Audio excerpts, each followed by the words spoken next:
প্রিয় শিক্ষার্থী বন্ধুরা, আজ আমরা বিদ্যাসাগর ইউনিভার্সিটির বিএ, পিএসসি, বিকম সেমিস্টার 1 এর 2025-এ যে পরীক্ষা হবে সেই পরীক্ষায় তোমাদের যে কমন কোর্স রয়েছে ভ্যাক, ভ্যালু অ্যাডেড কোর্স, তার অন্তর্গত যে তোমাদের বিষয়টি রয়েছে এনভায়রনমেন্টাল স্টাডিজ বা ইভিএস, সেই সাবজেক্টের মোস্ট ইম্পর্টেন্ট লং কোশ্চেন্সগুলো নিয়ে আজ আমরা আলোচনা করব এবং এখান থেকেই তোমরা এবারের যে পরীক্ষা সেই পরীক্ষাতে প্রশ্ন অবশ্যই কমন পাবে।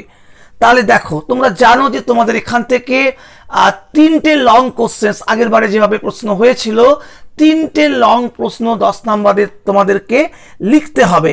বড় প্রশ্ন তোমাদের মোট প্রশ্ন কিন্তু থাকবে 6টি প্রশ্ন থাকবে, আর তোমাদের 1 নাম্বার করে 20টা প্রশ্ন আগের বারে পড়েছিল, অর্থাৎ টোটাল তোমাদের 50 নম্বরের লিখিত পরীক্ষা কিন্তু এই এনভায়রনমেন্টাল স্টাডিজের উপরে দিতে হবে। তাহলে দেখো, আজকে আমরা প্রথম যে প্রশ্নটি এবারের জন্য খুবই ইম্পর্টেন্ট, হয়তো তোমাদের পরীক্ষাতে এবারে আসবেই, দেখো সেটি হচ্ছে বিশ্ব উষ্ণায়ন বা গ্লোবাল ওয়ার্মিং বলতে কি বোঝো, বিশ্ব উষ্ণায়নের কারণ এবং প্রভাব বা ফলাফল আলোচনা করো। বিশ্ব উষ্ণায়ন বা পৃথিবীর তাপমাত্রা বৃদ্ধির সমস্যা সমাধানের উপায়গুলি লেখো, বা এর সঙ্গে তোমাদের দিয়ে আর দুটো প্রশ্ন আমরা বলেছি, একই উত্তর প্রায় হবে। গ্রিন হাউস এফেক্টের কারণ প্রভাব বা অ্যাসিড বৃষ্টি, অম্ল বৃষ্টির কারণ প্রভাব লেখো।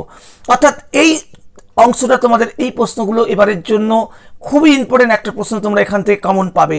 এরপর তোমাদের দূষণ চ্যাপ্টার রয়েছে, সেখান থেকে পরিবেশ দূষণের অধ্যায়, যেখান থেকে আগের বারে কোনো প্রশ্ন আসেনি, এবারে আশা করা যায় এখান থেকে তোমরা একটা প্রশ্ন অবশ্যই কমন পাবে।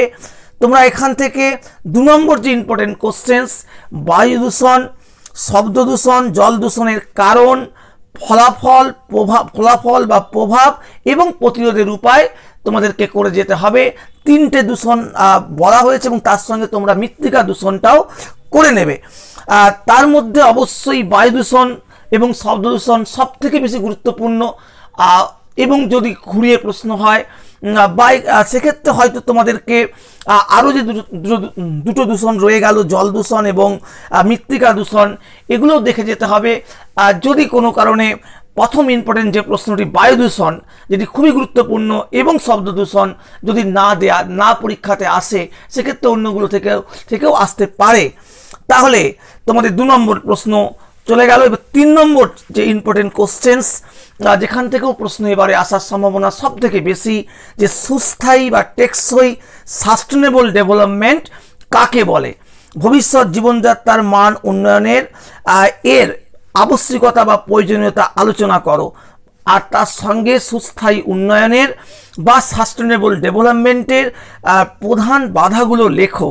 এবং তোমাদেরকে সবসময় বাংলা পড়ার সঙ্গে সঙ্গে ইংলিশ টার্মসটাও তোমাদেরকে জেনে রাখতে হবে, কারণ সেক্ষেত্রে তোমাদের সুবিধে হবে পরীক্ষাতে।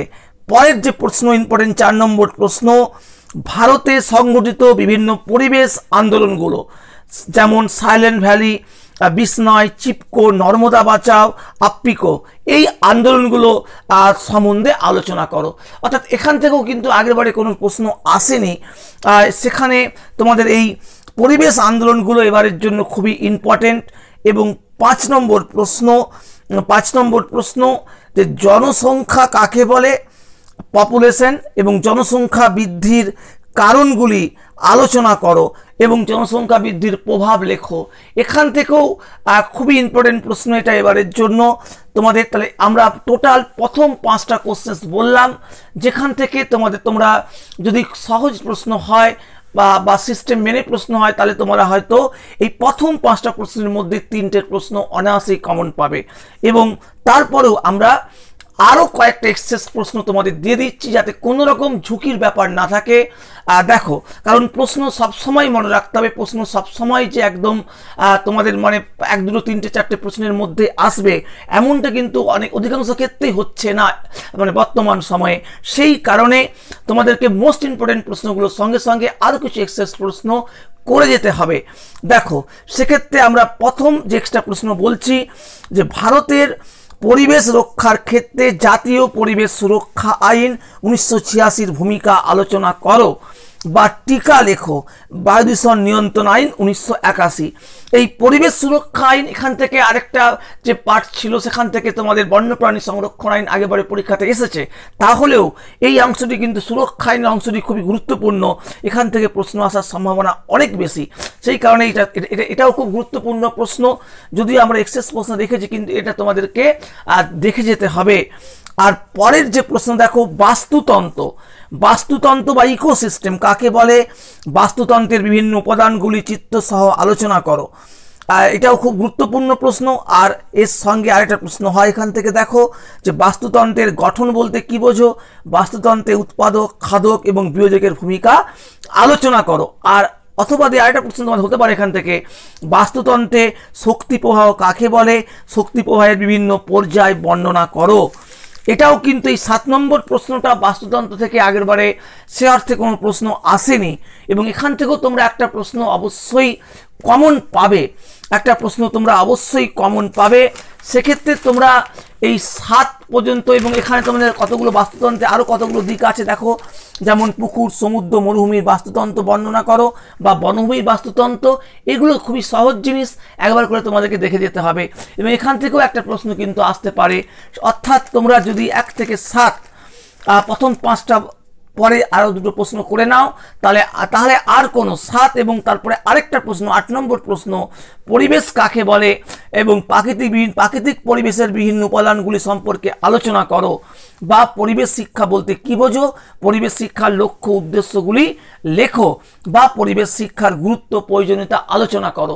এখান থেকেও আগেবারে কোনো প্রশ্ন আসেনি, সেই কারণে অর্থাৎ তোমরা 1 থেকে 5 এবং তারপর আমরা আরও 3টে প্রশ্ন বললাম 1 থেকে 8, এই 1 থেকে 8 প্রশ্ন করে গেলে আর তোমাদের কিন্তু ঝুঁকির কোনো জায়গা নেই। তোমরা অবশ্যই 3টে প্রশ্ন, যতগুলি প্রশ্ন আসুক না কেন, তোমরা অবশ্যই কমন পাবে, কোনো রকম সমস্যার জায়গা নেই। তারপরেও কিন্তু আমরা আরও 2টো প্রশ্ন তোমাদের জন্য দিয়ে রাখলাম, যে সম্পদ কাকে বলে, দেখবে পুনর্ভব বা রেনেবল, এবং অপুনর্ভব নন রিনিউয়েবল। অর্থাৎ এখানে ইংলিশ টার্মসটা আমাদের ভালো করে জানতে হবে, কারণ বাংলা টার্মসটা ভিন্ন রকম থাকতে পারে। সম্পদ কাকে বলে, উভয়ের মধ্যে পার্থক্য লেখো, উভয়ের শ্রেণীবিভাগ সম্পর্কে লেখো, অথবা অপ্রচলিত শক্তির উৎস সম্বন্ধে বলতে কি বোঝো, এবং বিভিন্ন প্রকার অপচলিত শক্তির উৎসগুলো বর্ণনা করো। আর তারপরে লাস্ট প্রশ্ন আমরা বলেছি যে বন্যা, ভূমিকম্প, ভূমিধসের কারণ, প্রভাব, ফলাফল এবং প্রতিরোধের উপায় আলোচনা করো। অর্থাৎ এই টোটাল আমরা প্রথমে 5টা প্রশ্ন, তারপরে আরও 2টো কোশ্চেন, এবং সবশেষে আরও তোমাদের আমরা 3টে প্রশ্ন, আরও 2টো প্রশ্ন তোমাদের বললাম। তোমরা প্রথমে আমরা যেভাবে বলেছি সেভাবে তোমরা যদি করে যাও, তোমরা অনায়াসে কিন্তু লং কোশ্চেন্সগুলো তোমরা কমন পেয়ে যাবে। এবং এই লংগুলো করতে গিয়ে তোমরা দেখবে তোমাদের যে শর্ট প্রশ্নগুলো পড়বে 20 নম্বরের 1 নম্বর করে করে, যদিও 1 নম্বরের প্রশ্ন 2 নম্বরের মতো করে উত্তর লিখতে হবে, সেগুলোও তোমরা কিন্তু অধিকাংশ এখান থেকে কমন পেয়ে যাবে। তাহলে এ পর্যন্তই।